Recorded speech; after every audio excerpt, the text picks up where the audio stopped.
Good morning everyone, and welcome back to the second day. And in the first session you will learn the basics of art program. So it will be an entirely hands-on session, and the session will be delivered by Mr. Aniruddha Vishwas, who is an assistant professor in the JIS College of Engineering, Pune, and he is also pursuing his PhD under my supervision. So after that there is a facility tour. That means yesterday all of you had some kind of problems regarding the RNA-seq data analysis, how it is done and everything. So that facility tool, we have an RNA-seq data analysis machine here. So that facility tool will be conducted here, and that facility tool conduction will be done by Dr. Dipanjan Kubo, who is working as a scientist in my BIF center under my supervision. So right now we are going to start the first session of the day, and the session will be delivered by Aniruddha Vishwas. Over to you. Thank you, sir. Dr. Kumar, my PhD guide, and today I am here to discuss about the basics of art programming. So, starting with the first concept of art, we need to know what is it. Like R is what? A programming language. All of you know that, right? But what kind of programming language is it? From the back side, am I audible? Can you hear me properly? Last bench? Fine. So R is a programming language, but it is specially a scripting language. Now what is the difference between the scripting language and common languages like C, C++, Java, etc.? The basic difference is that ease of operation. Like in R, whatever you are writing, that is very small and it can do a lot of things as the output, right? But in C, C++ kind of programming language, it requires a lot of lines of code to do the same thing. So in a small code, you can get better output. Now coming to the second phase, like C, C++, these are third generation language. Okay. Now, what about the third generation? Starting with the first, second, then comes third, then the scripting language, which we call it a fourth generation language. So there are big differences between them. Number one is the first generation language, when we especially use the zeros and ones. Okay, you know the binary system, right? Number system. There we use the zeros and ones. After that, in the second generation of programming language, we come to know about something called microprocessor based programming, mnemonics, etc., like jump, move, etc. Small amount of piece of small statements or instructions which are written there to feed the computer and to understand what exactly we want to do, right? There is a problem statement, we want to get the solution. So the problem we understand first, then we build the logic, and accordingly we get the output. That is what the programming is. Now in the second generation language, we normally use the mnemonics, which are called opcode, means some small instructions which are being fed to the computer, and accordingly it produces the output. That was a bit difficult for the programmers. But from the programmer's point of view, if we move on to the third generation of computer languages, then it becomes an English-like language. Then it becomes easier to understand, right? Now in C, COBOL, Fortran, or languages like these, which comes under the third generation language, we feel a little bit relaxed. Why? Because we have to write like this, printf and your name. So it will give you your name on the screen. So it becomes very easy to understand. And similarly, the functions which are being used there, they are so easy to remember. Now after that, the programmer's fraternity, they come with better solutions. Better solutions means more easiness. That means it will be much more easier to understand the programming language when we talk about the scripting language, or languages which comes under the fourth generation, like Prolog, this R scripting language, Python, and so many other languages which are coming under this umbrella, which are mainly called scripting language, which are much more easier and very precisely taken into account. Like if we write plot x comma y, and if we feed the x-axis data and y-axis data into vectors, it will plot the entire graph in front of you. What it means? It means the powerfulness of the R programming language. Now let's start what it is, who has invented this, and what are the syntax which are being there in the R programming language like all other languages. Okay, so let's start.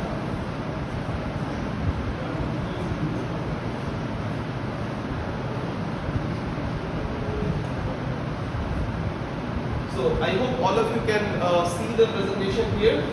This is the first slide where it is written my name, and you already come to know I have only 15 years of experience in programming prior to coming here, and I started my journey at HCL Technologies Private Limited in 2007, year 2007 in the month of August, and after working there for 5 years, I joined as assistant professor at JS College of Engineering in 2012.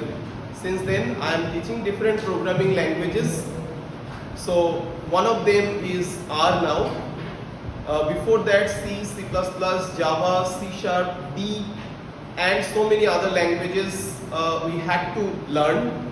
But after learning few languages, we come to know that the basic concept is basically required for learning any kind of programming language, which are the data structures of any programming language.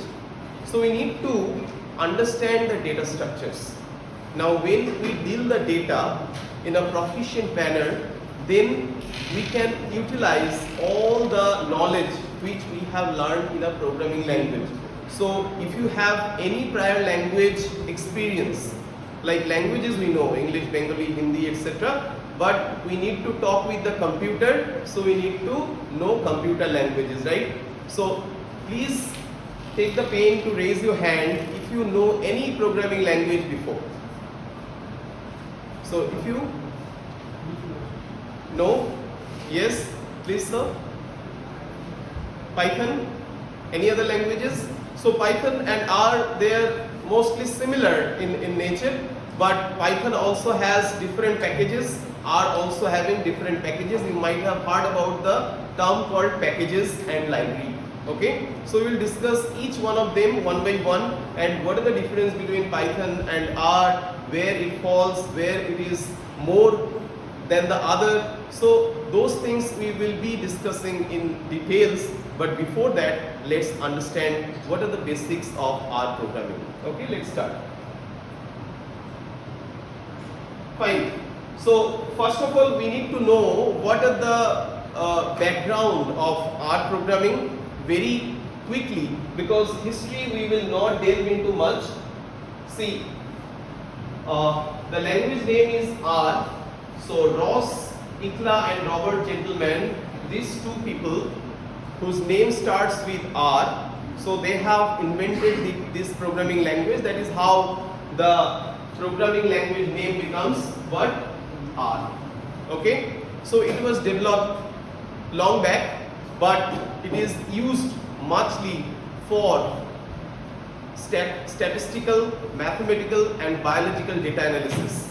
Mostly it is used for these purposes. Now coming to the concept of R, we will discuss how the R is developed and after which how it is utilized for different purposes. Like now here we will understand the data structure of R programming.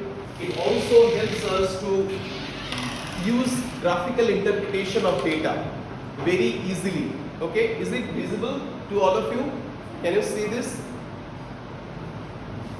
Now is it okay? Fine.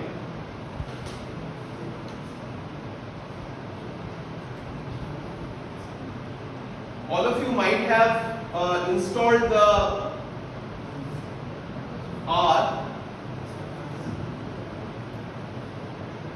there are two parts basically. Number one is the R programming, that is using a R programming language, which is there is R exe file is there to install the programming language IDE. IDE stands for Integrated Development Environment, where you write the R scripts. Okay, and there is some advanced IDE which is known as R Studio.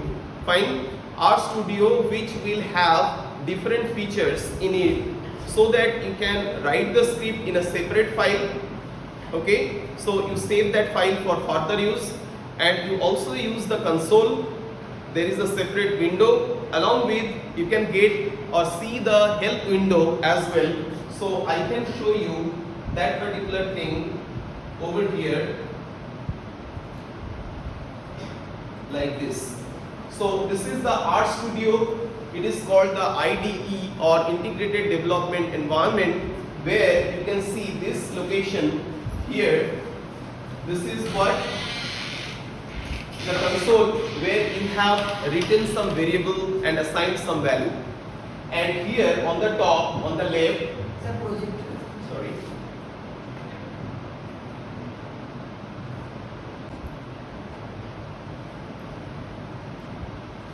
this particular part is called the console. Here it is written console on the left middle side. Here my cursor is under this particular menu bar.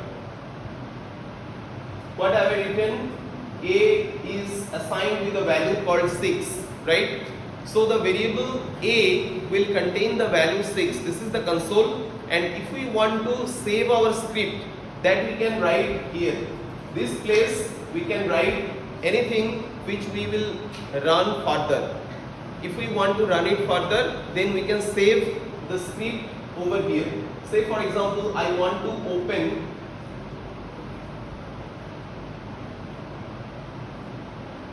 a particular file.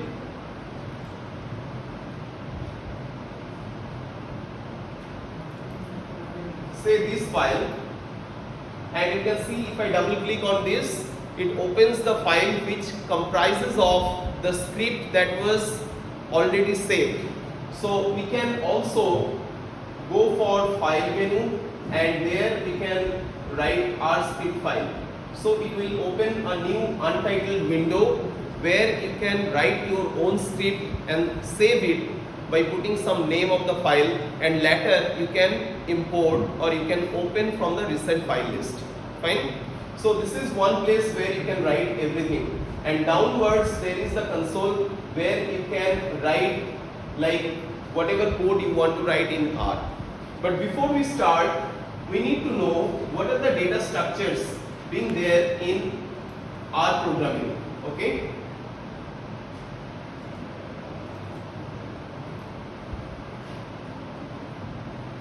Coming back to the slide,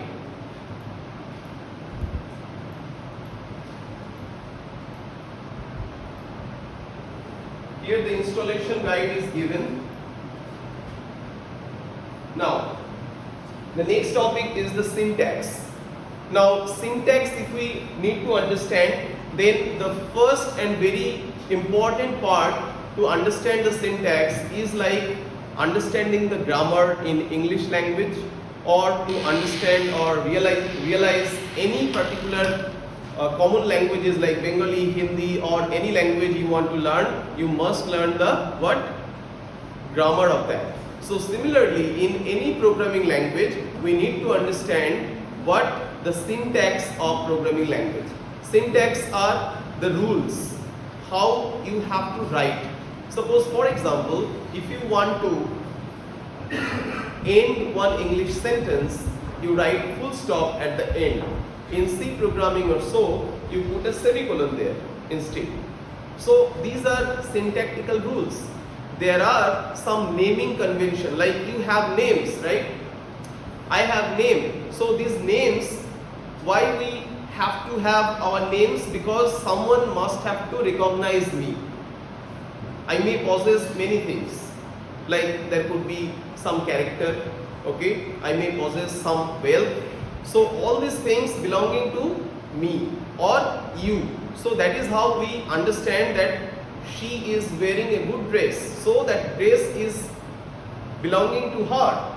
So in that way we need to understand what is contained within you, so that you need a name, okay, to hold all those features. Similarly, in programming language we need to use a variable name that will hold something. What something? Data. So what kind of data a variable can hold? In other programming language like third generation language, we normally declare a variable like this. Say I need to declare an integer variable, we write int c, or floating point variable float f, like this in C programming. But in R scripting language we directly assign the value of those type, and we need not to bother to declare the variables in that way. The way of declaration is different. How? Just before some time I have shown you that A is assigned a value 6. What it means? It means the numeric value 6 is assigned to variable A. So now I never declared int, float, etc. there, right? But it is automatically understood that it is a numeric value and it is contained within the variable A. And there is one more very important concept here, which is like, say for example, two variables I have declared, int A and int B. That means A and B are different variables, but if I assign the same value to them, then also they will occupy different memory space in RAM. RAM is what? Random access memory. All of you know where RAM exists, right? In the motherboard there is a slot or two slots are there, 4 GB or 8 GB size are there. So that is called the primary memory. So inside the primary memory, all the variables get some address to be located. So there the places for storing those variables.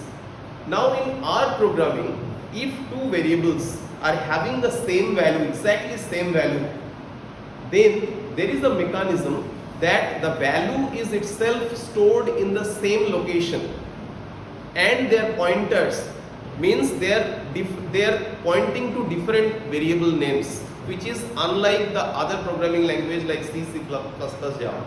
Okay, this concept is very important because R helps you to save memory. If the variable value is same and it is assigned to 5 different variables, but it will be stored in the single location only. It will not occupy 5 different addresses in the RAM. So in turn it helps us to save the RAM memory. Understood?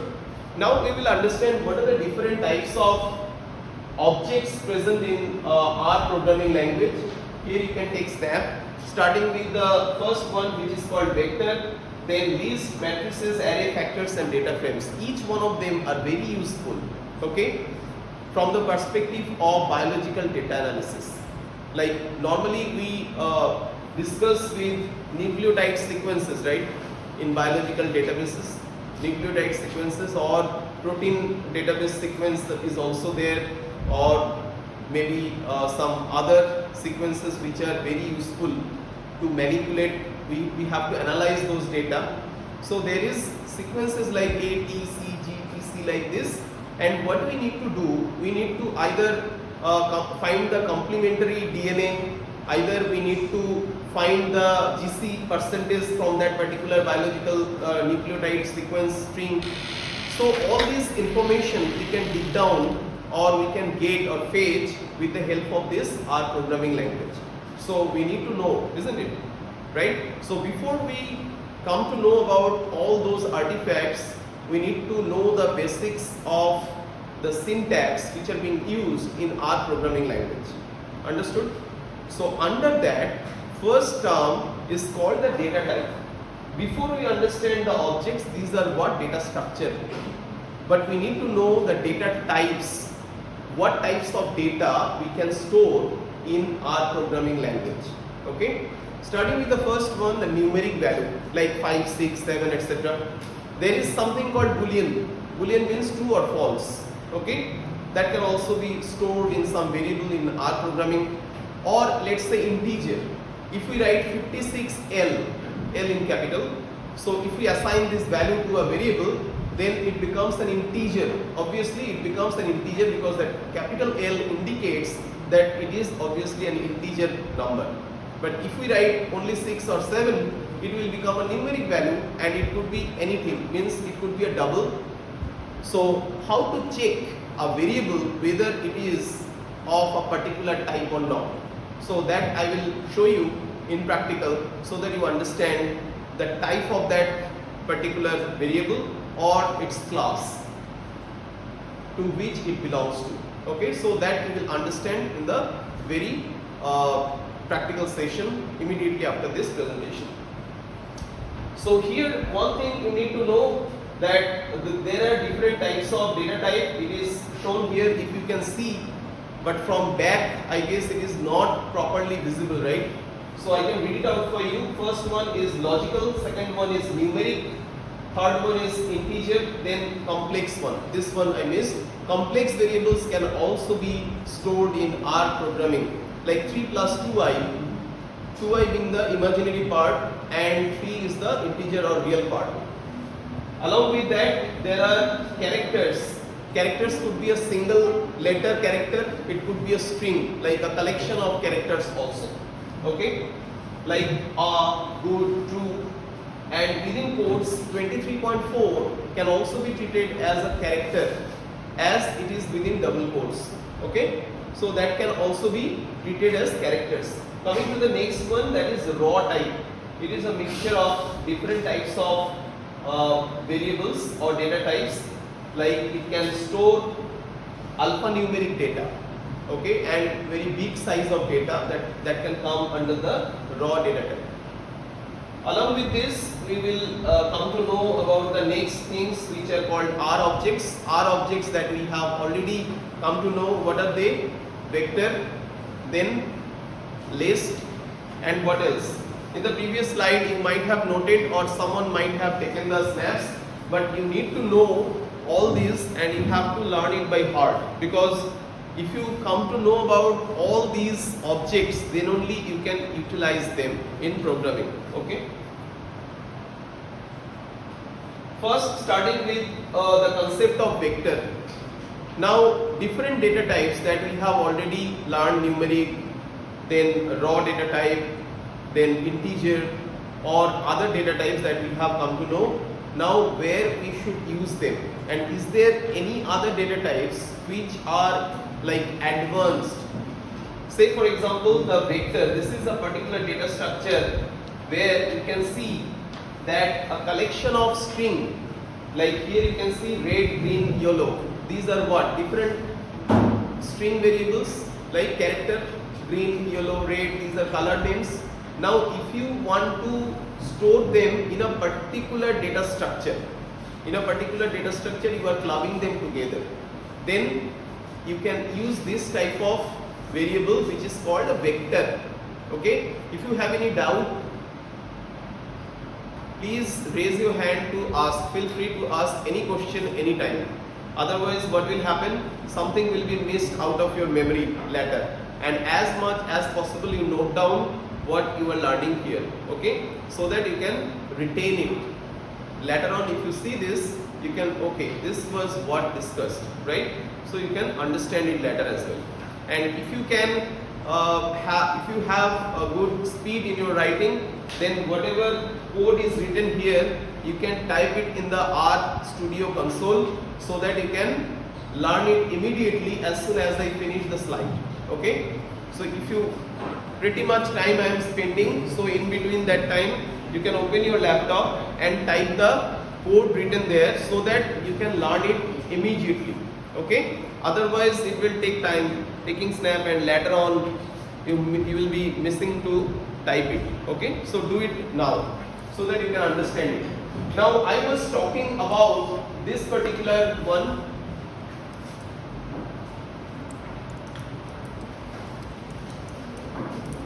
See, there is something called class, right, that I have mentioned here. Print class apple. So what it actually reflects in the output, you can see it is showing character, means the data type of this particular variable is what that it is reflecting. So in the earlier slide, I told you that there are different types of data type, numeric data type, integer, character and all this. So here you can come to know what type of data it is holding. That means this apple, this particular variable is holding the data of type character. Okay? And how you can actually store the variables like red, green, yellow. These are what data? These are data. You are combining them together in a single data structure. And if you are writing like this, C is the syntactical letter, and within this opening and closing parenthesis, whatever values you are putting here, this data is combined in a data structure, and the very name is called vector. Understood? The vector variable is what? Apple here. Apple is the name of the vector type variable. And how it is written and what this particular sign means, there are different signs like equal to, then less than, dash. These are assignment operators. Okay? This is actually called left assignment operator. The source is on the right and the value is assigned to the left side. That is called destination. And the destination is what? Apple. Apple is the destination variable. So whatever value is contained within the right side, that is C, red, green, yellow, this is assigned to apple. Now when you are printing this print apple, so you are actually printing the vector called apple. Understood? This is a data structure. You have to remember that this is a data structure of type vector and it is written in this format. C, then the values, and the values can be written in single quote or double quotes, irrespective, doesn't matter. Okay? Either the characters are written in single quote or in double quotes. Now the question, what it is written like this hash code and then this particular line, this is called documentation. Documentation means the R console or the IDE will ignore these lines which starts with hash, means they are comment lines. Okay, they will not be bothered, they will not bother the compiler of this programming language. Okay, so now you come to know all these, what exactly each one of these actually said. Print is a function. Print is a function, and after which you see the opening and closing parentheses are there, and in between this is called argument. So every function may have some argument. Here there is a single argument called apple. So apple is the argument vector which is passing inside the print function. Print is a library function. Two types of functions are there. We will discuss that. One is library, another is user defined. So print is a library function. So up to this you understand the first print reflects the first output here, red, green, yellow, and print class apple, it reflects the output character. Understood this particular one? And any one of you, have you practiced it in your laptop also? Run it. It works perfect like this. Output is coming, right? Fine. So we will go to the next slide. Sir, Yes. why one is written? See, every time this particular row number, you can see in the next slide also that there are different way of representing each one of the data structure. Okay, if it is one dimensional, then it will be reflected like a single box or this third brackets. Okay, so if it is two dimensional, then it would have different number of these third brackets. You can see there are different dimensions. Here you can see one vector, right? And then another type of data, then another type of data. Understood? So it is actually two-dimensional data set. Why we are calling it Two-dimensional because it is a collection of different data types. Okay? So one data type is a vector. Three data types. It is having three data types. That is why you can see here 1, 2 and 3. And under this first level, there is again 3 columns. That is why under this there is a single one. Okay, and here under 2, second data type, there is one data. That is this one. and under 3 there is only one data here, that is this particular sign function. Okay, this way you can practice it in your laptop also. It will reflect the same and you can understand what exactly the inner meaning is. Okay, so for different Sir, dimension it is showing this way.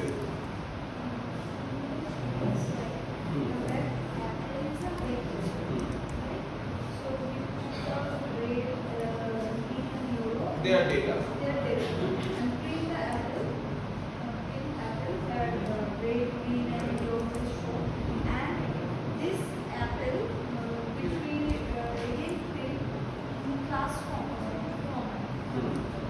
No.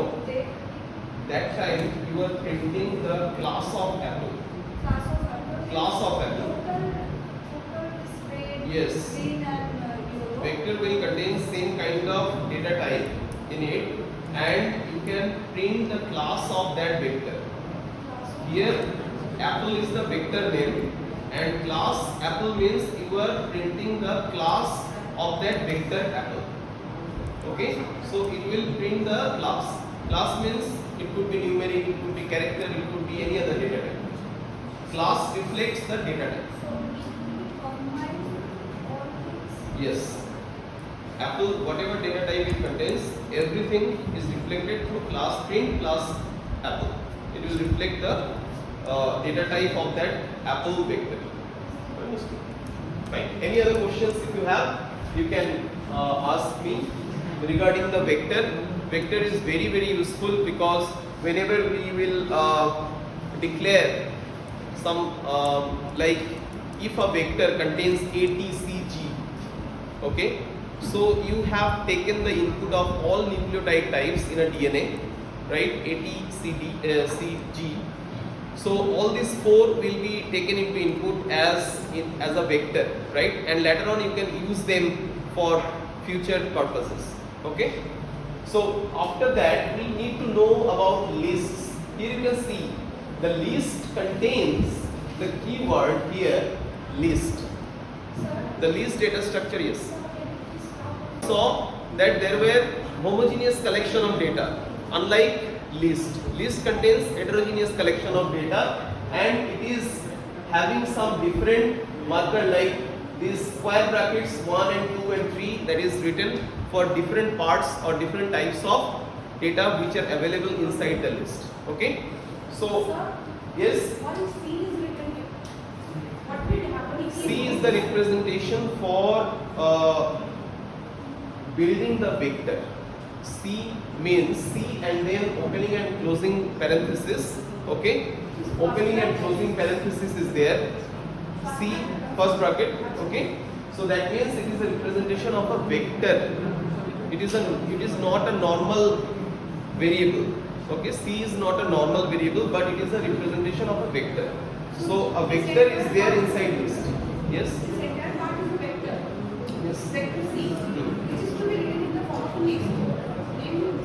Different. So coming to the next slide, which is matrices. Okay. Now we all know matrices representation of data is very useful whenever we come to know about the 2D representation of data. We try to form them in a row and column so that we can place them in a right way, right? Row and columns. Many data sets are used in this matrix format. So for that reason, R also comes up with the matrix representation of data and how to implement that kind of data representation that is done in the matrix, this type of objects in R. So here you see the first thing that we have taken M as the variable name for representing a matrix, and the keyword for creating a matrix is called matrix, and that is what a result keyword. Okay, so here we cannot write matrix equal to matrix because matrix is a result keyword. So that is why we have to use a separate variable name, that is M, that could be M1, M2, whatever you like. Now coming to the data part inside the matrix, see here the matrix data is represented using a vector. Okay. So C of this data set, instead of A, B, C, B, A, you can write something else like A, T, C, G and all that, some nucleotide sequence you can put there. Now here the first thing is number of row. How many data available is here? 3 plus 3, 6. And that 6 data you are distributing in 2 rows and 3 columns. Okay? 2 rows and 3 columns. And we will be reading it by row. Means first 3 rows, first 3 data will be in the first row. Okay? We will read by row. That is why this AAB that comes row wise, AAB. And then the second set of data CBA that comes in the second row. So by row we have to read them. So how many columns? 3. How many rows? 2. So if we write this particular code, it will actually represent the entire matrix in this format. So in different way you may have to represent your data set in a tabular format or in a matrix format. So you can use this particular object in R, which is called matrices. Any doubt? Yes. What you have to write before matrix in the command? So here you have to write any variable name, m, other than m you can write m1, m2 or m2, m, whatever you like. That is your choice. The variable name is your choice, but you should not give the variable name as matrix, because matrix is a reserved keyword and that you cannot use as a variable name here. Understood? Otherwise there will be an error or confusion. Okay? Fine. So this is the understanding of matrix, and if you want to know more details, the YouTube link is also given there.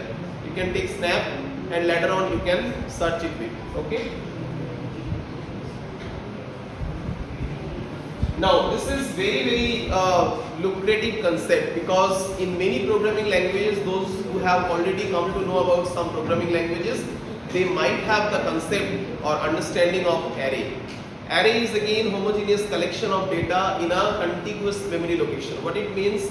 It means array will store the data of same type in nearby locations. There will be no gap in the positioning of data in the memory. So they will be in a one by one manner. That means they will be in contiguous nature. In the memory location they will be mapped one after another. There will be no gap. Here one chunk of data is there, another chunk is somewhere else. No, they will be side by side. That means contiguous memory location allocation is done in case of array. So how we actually determine the array? Here you see,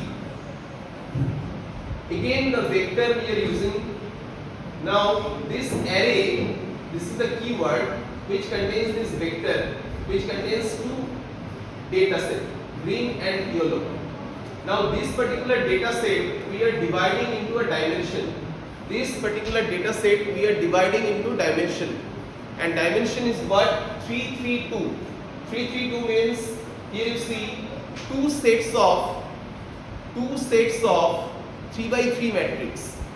332 means 2 sets of 3 by 3 matrix. First 2 are the row number and column number. That means the 2 dimension that it will create. And then how many third dimension is there? 2. 332 means 3 rows, 3 columns. The same values will be repeated and one after another. See here, green then yellow, then green then yellow, green, yellow, green, yellow, green. In this way, total 3 into 3 means how many? 9. 9 values. And after that, you can see again, after green it is not starting with green, it is starting with yellow. That means it is a continuous in nature. Green, yellow, green, yellow, green, yellow. In this way it will be repeated. And how many times these values will be printed? 3 into 3 means 9, 9 into 2 means 18. 3 rows, 3 columns and 2. 2 means what? 2 sets of 3 cross 3 matrix. So this is the representation of what an array is. Now you can change the values as well. Like 222, if you have done it, then what the output you will get, that you can practice in your laptop immediately. So I will give you 1 minute time. There you just write, instead of 332, you write 223 and see what happens. 1 minute time you will be given. So let your hands be a little busy now so that you can learn it now. Okay?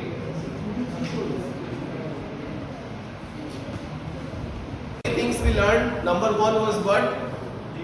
Vector.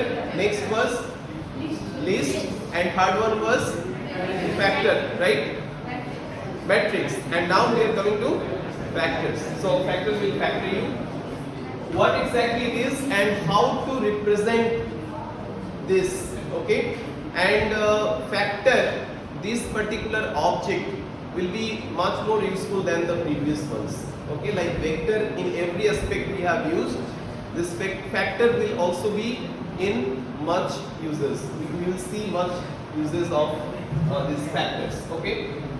So first of all, what we have to do, and in every example we see that the vector is used there, right?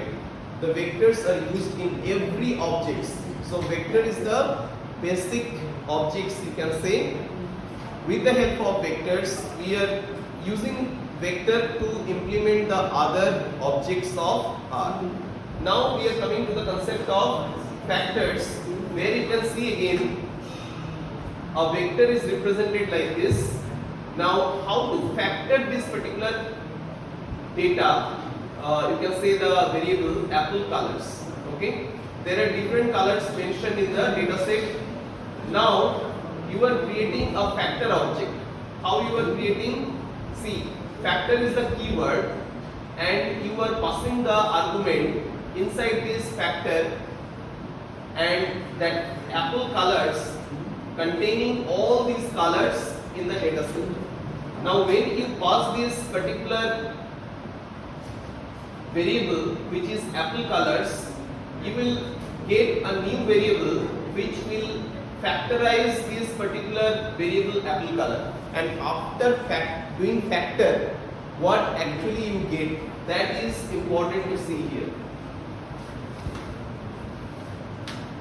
Go to this particular print statement, and here you are printing the factor apple, okay, factor apple, and next you are finding out the number of levels that is having here inside the factor apple. Suppose there is some amino acid sequences, right, and you have to find out what are the distinct amino acid sequences are there inside your data set. So what you will do? You will do factoring of the data set.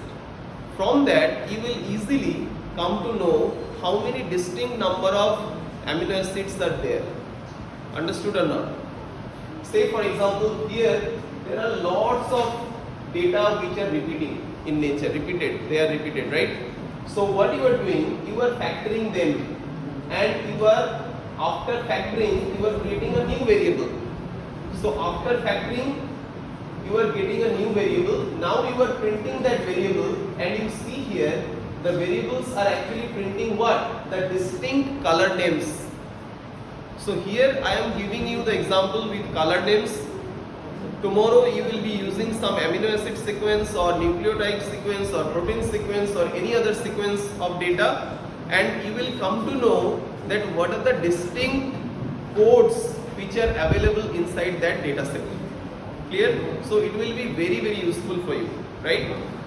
Now next is n levels. How many number of levels are there?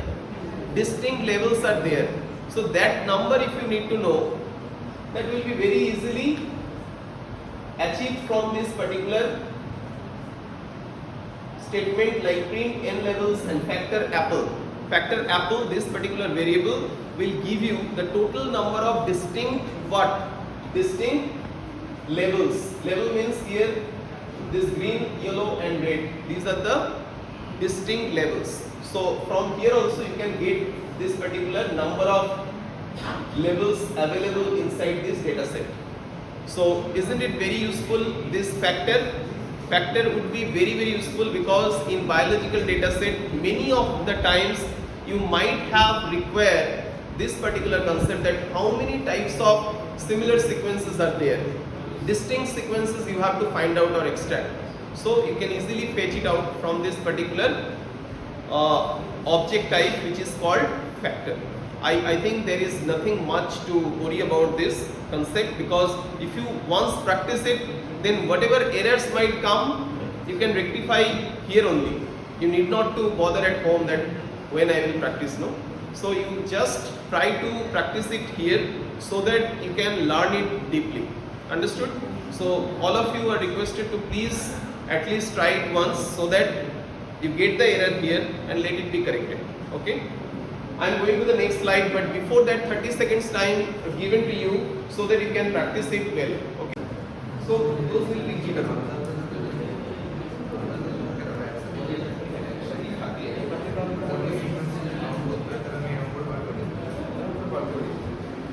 So you can easily get it up.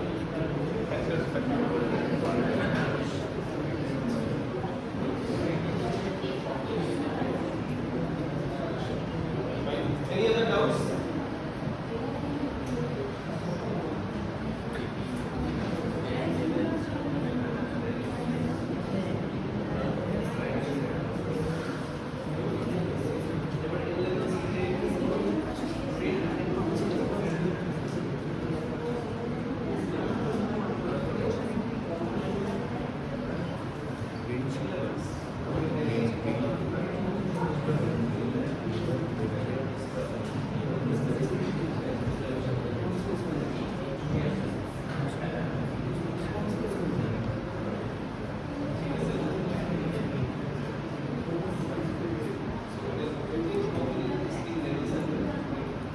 From a set of data, right? Distinct number of repeating data you can extract, whether this particular data set is repeated how many times, that we cannot find out from here, but what are the distinct data is available in the entire file or data set that you can extract from here, right?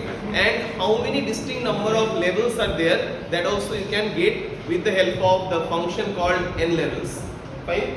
So this was the utility of the factors. Now coming to the last one, last object, which is frames. Now frames, what is the use of the data frame? This will again be very useful. Someone might be handling the nucleotide sequences, and there the sequence is not character by character. It is a big string of A, T, C, G and all that. So if you need to frame it, means suppose ORF you have already come to know, right? Open reading frame. So a set of 6 nucleotides or set of something else. So in that way you can framing it. You can frame it in a different way. Like in divide you can do, division you can do in the total data set, right? So for that purpose you can use this particular object in R, which will help you to understand how you can actually distinguish the data. Like here we have different vectors in a particular data set, like gender is equal to C, male, female, like this, and then height is this in centimeter maybe, and weight and age. So these 4 or different set of data is given here, and you have to make a tabular listing of these data set.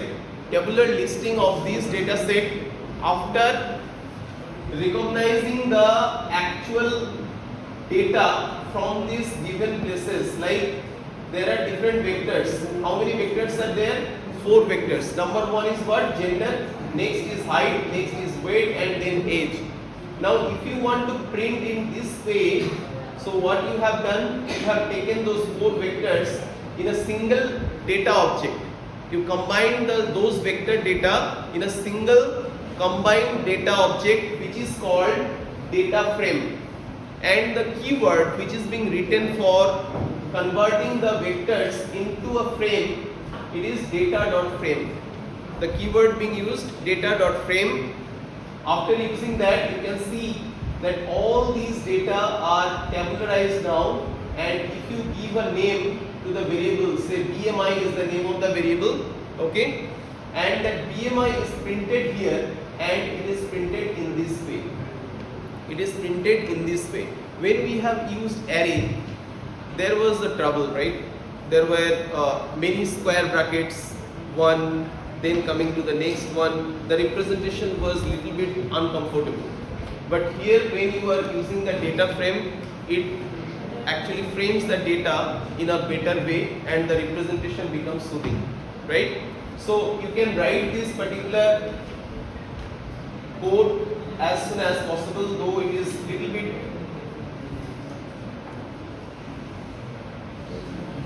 now you can see this, right?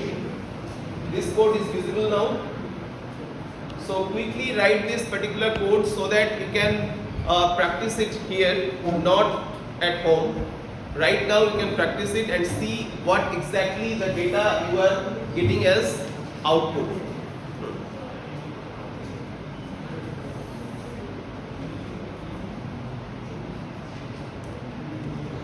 Weight and age you can put as your own, okay? So whatever data is there, it is not necessary that you have to put exact data. For practice, you can put your own data. Just try to understand what is the structure, okay, and put your own data. Starting with the character, it is varied, but the variable name cannot contain percentage sign.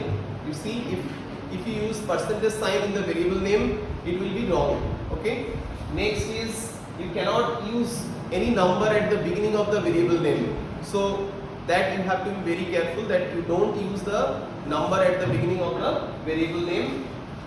You can start with a dot that I have told you, which is valid, and after dot you can put number as well, like the before last variable name dot to var underscore name, which is a valid variable name. So first character, if you put dot, after that, immediately after that, you can use numbers as well. But first character, you cannot put any number, okay? So these are the variable names which will with which you can start with, okay? And we have used two assignment operator till now, like less than sign and a dash. That was an assignment operator. Equal to is also an assignment operator. Apart from that, you can use this many number of assignment operator. See here, equal to, this is called right assignment operator. Second one, this is we have already used, this is called left assignment operator, and similarly this is also left assignment operator, this is right assignment operator. So these 5 assignment operators are used in R. Now the utility is nothing, they are all same. The source is on the left, on the right, destination if it is a right assignment. If it is left assignment, the source is on the right and left is destination. So very quickly we will go to the next slide. Now different variable names that you have already come to know, and now this is the way how you can understand it. Go to the script terminal or console, better to say console. You go and type this particular thing, print ls within bracket, print within opening parenthesis, write ls and then opening and closing parenthesis. So what it will display till now, whatever variables you have used, okay, whatever variables you have used, that you can see here. What are the variables that you have used in the last 2 hours, that you can see, means not 2 hours, it is in the session that you have opened the R Studio. In the last session, how many variables you have used or utilized, those will be listed one after another, okay? Fine.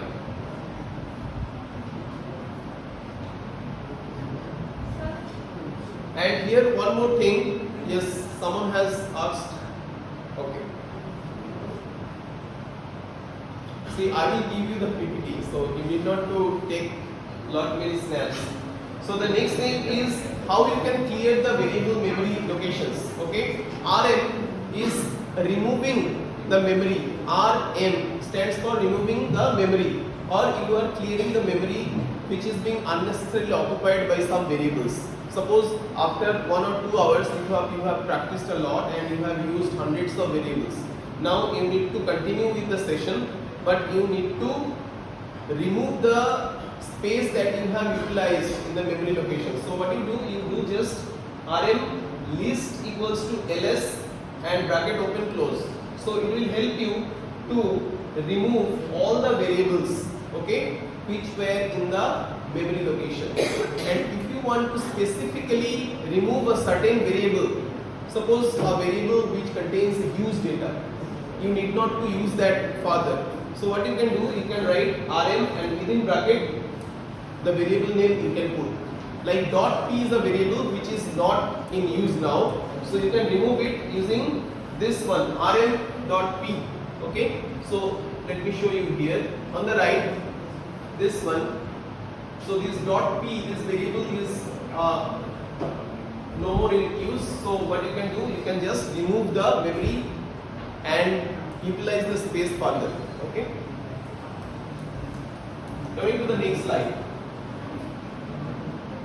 These are different types of operators. Very quickly we will learn. Like assignment operator, we already come to know. Coming to the arithmetic operators here, these are very simple, like addition, subtraction, multiplication, division. And after that you can perform some modular operation as well, and also some other operations like whether you want to find out any value within a particular data set, that you can give this percentage sign like this one. Suppose v1 in t. v1 in t means t is suppose a vector.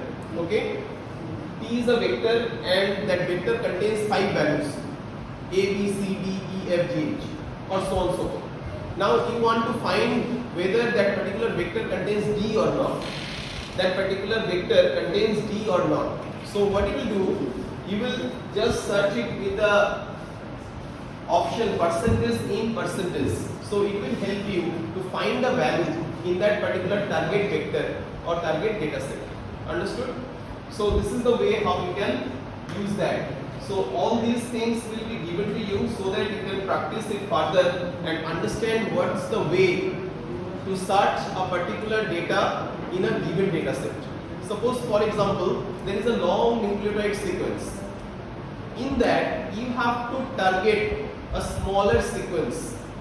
Okay, suppose ABC, GCP like this, and you need to find out whether or how many occurrences of ATG. Okay, this particular short sequence is present in the list or not, or present in the data set or not, that you have to search for. So where is the first occurrence? At what location that particular frame will be achieved or will be faced? So that you need to trace. So for that what you have to do, you have to use this percentage in percentage, this particular function or you can say operator, to find out the target zone. Okay, so that particular reading frame you can point out or locate where from you have to start that particular matching. Okay, so these are the utility of this arithmetic operator. Then comes relational operator. So all these operators we will be discussing in the next coming slides. Fine. So operators we have not given much detail here because these things we have already used in many languages. That is why I intentionally discard the details of it, but you can search for it to understand the concept of different operators like logical operators, relational operators, and miscellaneous that I have just discussed, that percentage in percentage. First, if you are searching for a particular data set, that you will give at the very beginning, and then at the target sequence that you are providing, that you can store in a variable name because that could be a big sequence.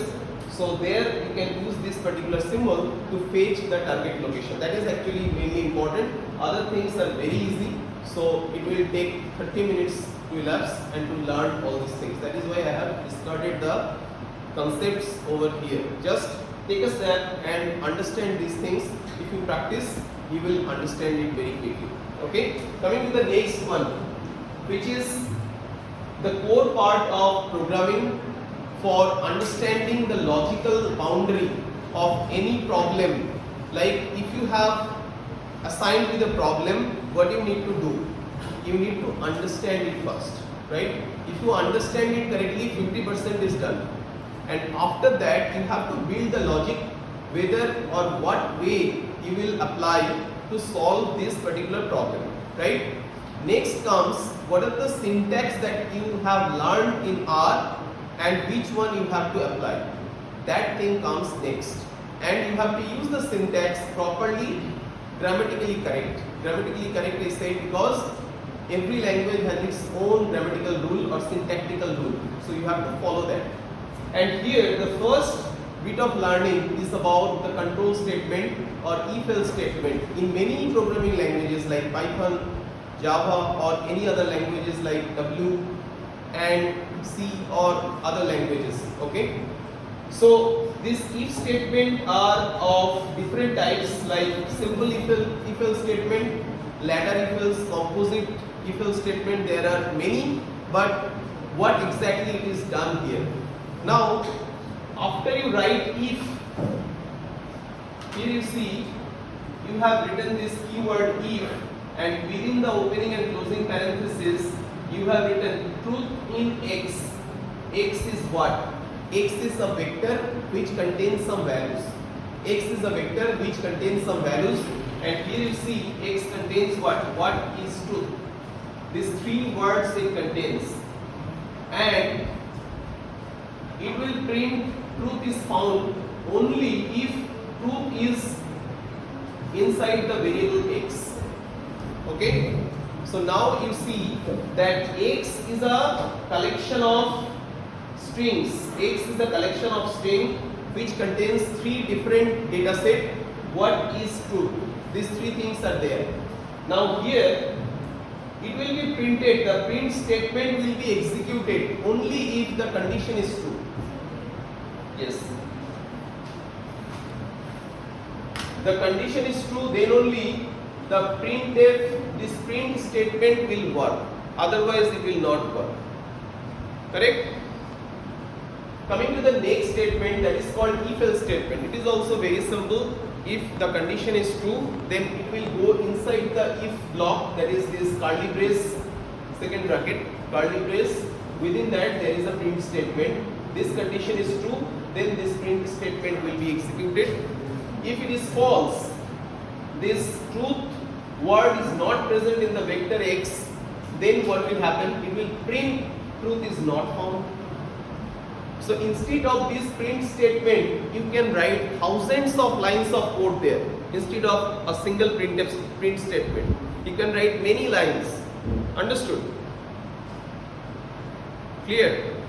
And after that, in the else part, that means if it is false, then it will execute the statements which are inside the else block. Else block start here. Else block start.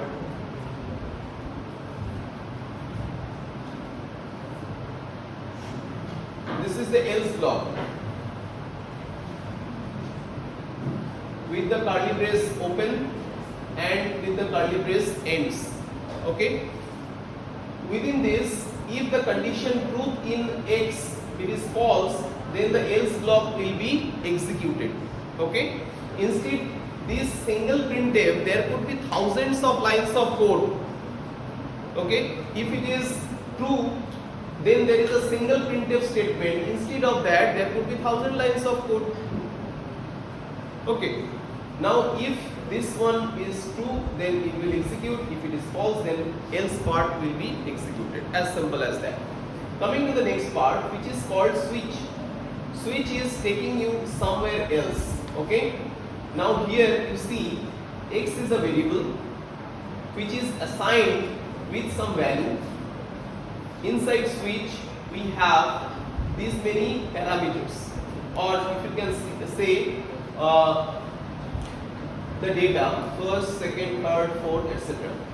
Now 3 if you are printing, that means switch 3 from the rest of the data set, it will take you to the third one. Okay, the third value it will take you to, and if you want to print this, it will print the value accordingly. So switch is something which will take you to some place. Okay, if it is in the first, second or third, if you change the value of this particular parameter, accordingly it will change the output instead. Okay, now coming to the next slide.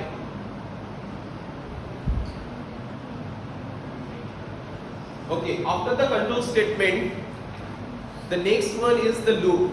Okay, loop is what when you have to repeat some of the statements in your programming language by many times, then you have to use the loop. Suppose there are 5 statements which you need to repeat for 100 times. Understood? Then what you have to do, that 5 lines of code you have to put inside a loop. Now how is the working of that loop? Now see the diagram on the right. There is a condition in this particular box. The condition in this particular box is written here.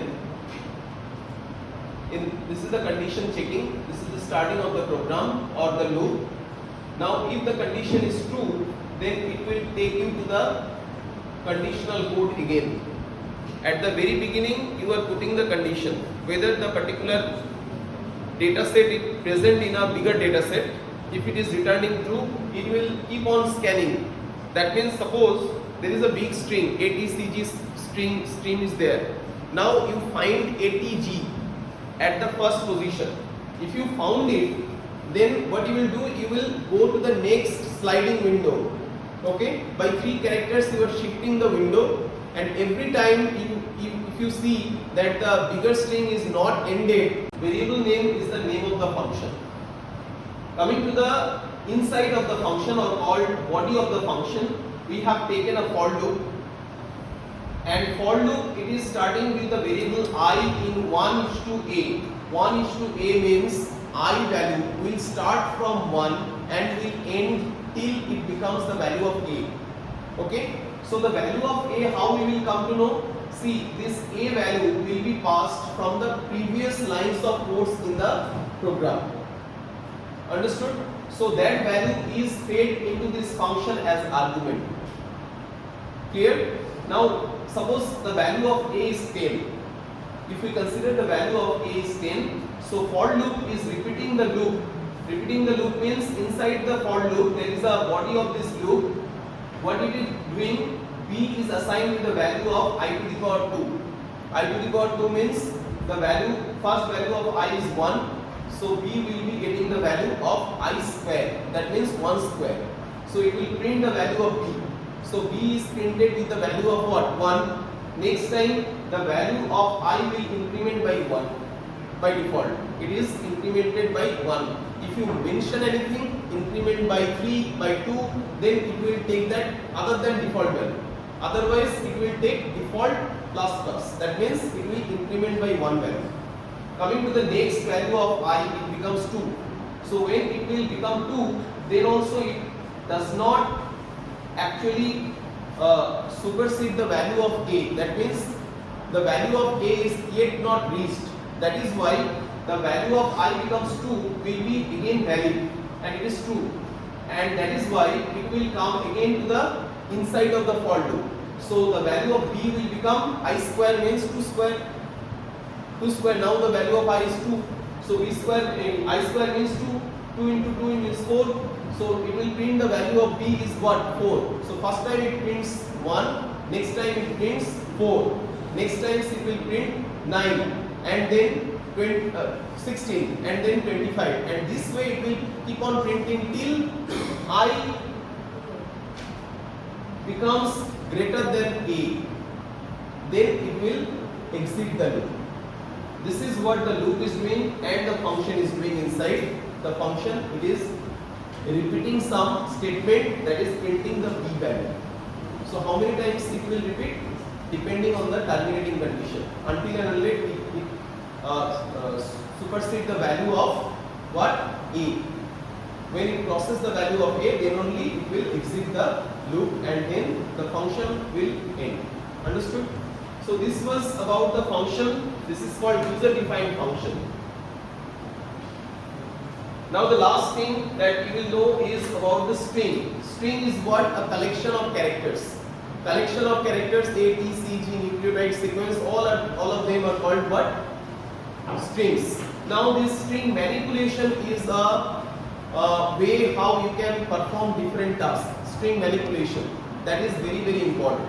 And for that we will come to know about some sources and links that I will provide you, and will show you one of the code which will help you to find out the complementary DNA sequence from a given target sequence. Okay, so along with this we will go to the next slide.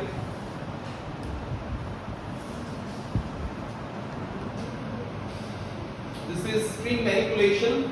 Here one thing is very important, the function called paste. Paste is a function which can add something to the existing string or the string that we need to manipulate. We can use the function called paste. We talk about the library function, right? Built-in function. So paste is also a built-in function which can be used here. Okay. See, A is a variable which is having a string value hello, then how, and are you. These are the three different values. Imagine these are biological data set. So then you will grow some interest. Otherwise it will not interest you, right? Will only bother you. Anyway, so print paste A, comma B, comma C will help you to concatenate or append the values or strings which are there, right? So what it will does is it will put one after another. You see here, one after another. But if you use some separator, if you use some separator, then in between these strings, you will have the specific separator instead of space. If we don't write the separator details, then it will just put some space in between. But if you put the dash, then the strings will be separated by the dash. Instead of that, you can put comma, you can put any other characters that accordingly you can use. So collapse equals to null. Suppose after pasting you want to get the values without any space or dash or comma which were used as separator, then you can write collapse equals to null, so that you can get the collapse equals to null, or in nothing means this way. This way also you can write, so you will get all the string one after another. Okay, coming to the next slide. These are all about the formatting of numbers and strings. So we can understand this very in a compact way. These are basically formatting, means how the string was looking and what way you can change it. So you can take snap of this, you can just practice it in your computer and you can learn it. There is nothing much to detailing about it. Okay, so you can take a snap and have it practice. Okay, do your practices at home. Fine, coming to the next slide. Before that, you take the snap. Okay,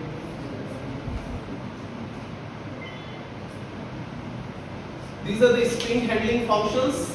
Very precisely I would like to say here, number of characters if you want to find from a given string X, then it will return the number of characters it has.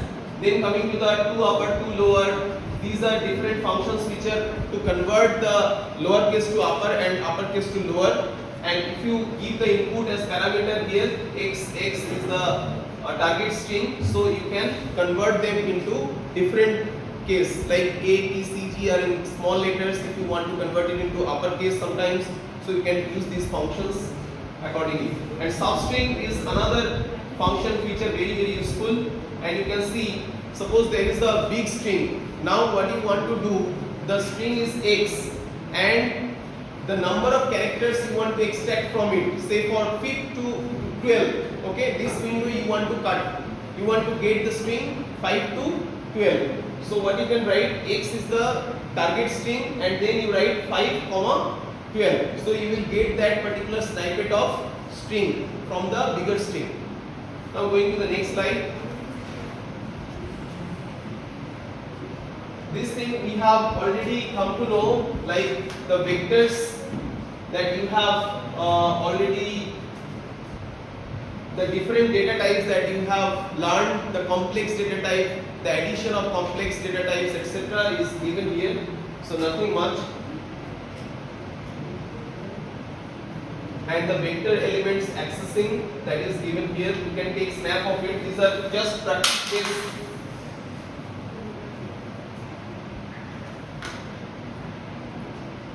Just for practice purpose, you can take snap of this as well. Okay.